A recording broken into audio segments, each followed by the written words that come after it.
Welcome to this explainer. Today we're diving straight into a totally chilling folklore survival story. We're talking about a mysterious forest that literally wakes up with this ancient, insatiable hunger. We're going to break down the exact anatomy of a curse and look at how a group of villagers face off against an environment that has literally come alive just to consume them. It's a wildly fascinating look at how highly specific sensory rules and mythology can blend into a terrifying reality. We're kicking things off with this absolutely terrifying observation from a villager named Lata. I want you to really think about the absolute dread in her statement for a second. Imagine your own safe zone shrinking night by night. It instantly plunges us right into the eerie reality of a collapsing sanctuary. Lata had been drawing these protective lines on the ground, only to wake up and find them completely erased by morning. So we're not just dealing with some spooky bedtime legend here. This is a highly localized, immediate threat, and the geography itself is literally closing in on these people. Section 1. The Hungry Forest Awakens. Let's establish the terrifying groundwork of this curse. Okay, take a look at the sheer speed of this collapse on the timeline here. For 40 years, 4 whole decades, this threat was completely dormant, just waiting patiently beneath the earth and the roots of the trees. Then, in the span of a single day, the protective ground marks drawn by the villagers just vanish. And suddenly, at 0 hours, the nocturnal encroachment begins, pushing directly toward the village's ancient banyan tree. So the safety net didn't just, slowly fray over time, it completely snapped overnight.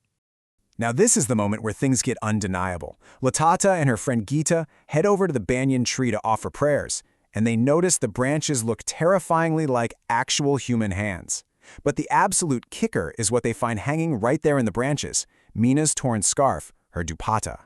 This physical piece of evidence is absolutely crucial because it proves there was a violent struggle. It totally grounds the mythology in reality, proving to them that the danger isn't just an old story to scare kids anymore. The trees are actively moving, and yeah, they are highly hostile.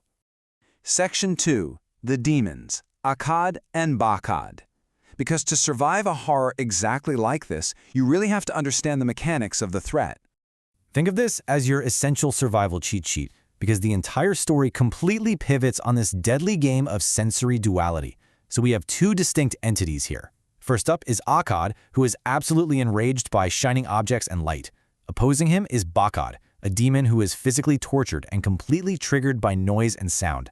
Understanding these highly specific vulnerabilities is literally the only way these villagers are going to navigate the darkness without being consumed. And it all comes back to this crucial number, 40. For exactly 40 long years, these 2 distinct entities have just been waiting beneath the earth, absolutely starving.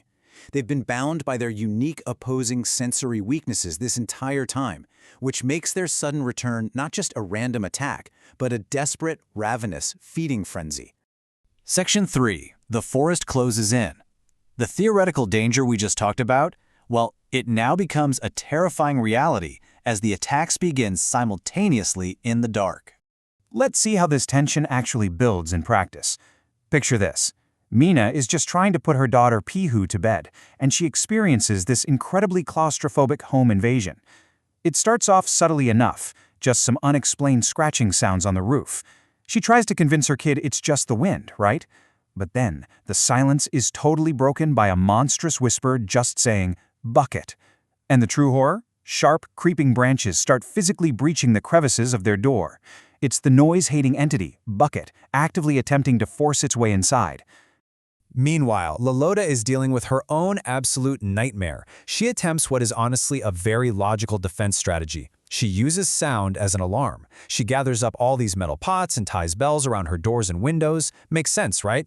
But then, heavy footsteps announce the arrival of Akkad. And remember, Akkad doesn't care about noise. He hates light. So he breaches the roof, and the second he touches Lolota's metal pots and bells, they instantly turn to ash.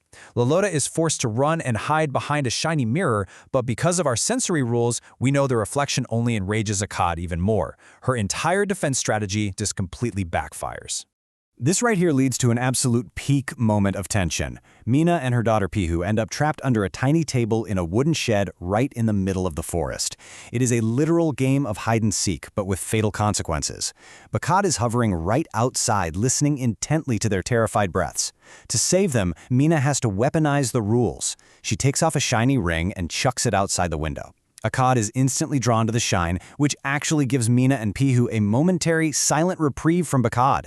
It is so incredibly tense, basically forcing the monsters to distract each other. Section 4, Mirrors, Drums, and Survival.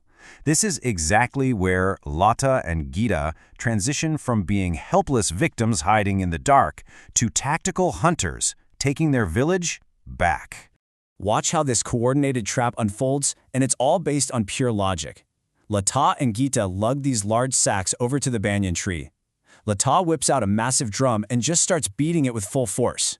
The noise is pure agony for Akkad, but it successfully lures both demons entirely away from the shed where Mina is hiding. The ground is literally shaking as the demons charge. And just as Akkad lunges in pure rage, Gita steps right up and thrusts forward a custom-built mirror stand. The brilliant reflection completely blinds Akkad.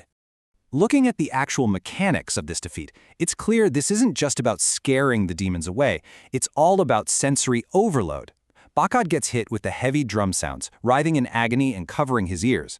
Akkad gets hit with the mirror stand, totally blinded and roaring in retreat. But the absolute key here is the sustained assault. By relentlessly maintaining the overwhelming noise and the blinding light, the villagers cause the demons' physical forms, their literal bark-like skin, to crack, crumble, and turn straight to ash. The spirits just dissolve right into the wind. It's a genuinely brilliant tactical victory. Section 5, A Lingering Curse. The immediate threat is neutralized. The ancient banyan tree goes back to normal, and that 40-year hunger is paused. But fast forward 3 months later to a seriously unsettling epilogue.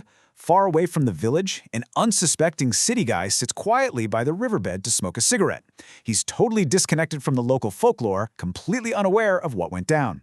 Within 2 minutes of him just sitting there, the calm water violently thrashes, and in just 10 seconds flat, a creeping, demonic moss covers his entire body and drags him violently underwater. Was the ancient curse truly broken, or did the hungry forest simply change its target and its hunting ground? That lingering mystery wraps up our analysis today. It leaves us with a pretty chilling realization to take away from this explainer. Sure, you can defeat the physical manifestation of a curse using logic and rules, but when the earth itself is hungry, the deep roots of the forest might never truly stop feeding. They just reach out somewhere else. Thank you so much for joining me to unpack this fascinating story of survival. Keep analyzing, keep questioning, and I'll see you in the next explainer.